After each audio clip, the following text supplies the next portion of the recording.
လက်ခွေလက်နက်ကိုဘယ်နိုင်ငံတွေကဘယ်လိုပိုင်ဆိုင်ခဲ့လဲကြည့်လိုက်ရအောင်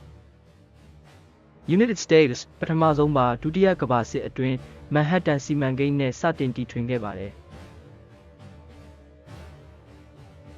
ရုရှားဆိုဗီယက်ယူနီယံလက်ထက်မှာတည်ထွင်ခဲ့ပြီး1949မှာပထမဆုံးနျူကလ িয়ার စမ်းသပ်မှုပြုလုပ်ခဲ့ပါတယ်United Kingdom အမေရိကန်ရဲ့အကူအညီနဲ့ကိုယ်ပိုင်စီစဉ်နဲ့တည်ထွင်ခဲ့ပြီး1950မှာစမ်းသပ်ခဲ့ပါတယ်France 1960ပြည့်နှစ်မှာကိုယ်ပိုင်စီစဉ်နဲ့တီထွင်စမ်းသပ်ခဲ့ပြီးစစ်ရေးအရာကိုအားကိုလိုစိတ်ကြောင့်ပါ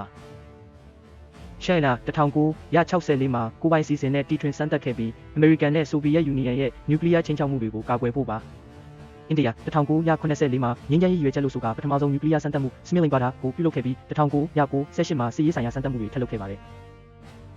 Pakistan အိန္ဒိယရဲ့နျူကလ িয়ার စွမ်းရည်ကိုတံပြန်တဲ့အနေနဲ့1998မှာနျူကလ িয়ার စမ်းသပ်မှုတွေပြုလုပ်ခဲ့ပါတယ်။ North Korea 1980ပြည့်လွန်နှစ်တွေကတည်းကစတင်ခဲ့တဲ့နျူကလ িয়ার အစီအစဉ်ကိုတည်ဆောက်ခဲ့ပြီး2006မှာပထမဆုံးနျူကလ িয়ার စမ်းသပ်မှုကိုပြုလုပ်ခဲ့ပါတယ်။ Israel သူတို့မှာနျူကလ িয়ার လက်နက်ရှိတယ်လို့တရားဝင်မကြေညာထားပေမဲ့ရှိနေပြီလို့ယုံကြည်ရပြီးမပိုင်ဆိုင်ကြောင်းမငြင်းရှိကြောင်းမတည်ပြုမူဝါဒကိုကျင့်သုံးပါတယ်1960ပြည့်လွန်နှစ်တွေကတည်းကတည်ထွင်ခဲ့တယ်လို့ယူဆရပါတယ်။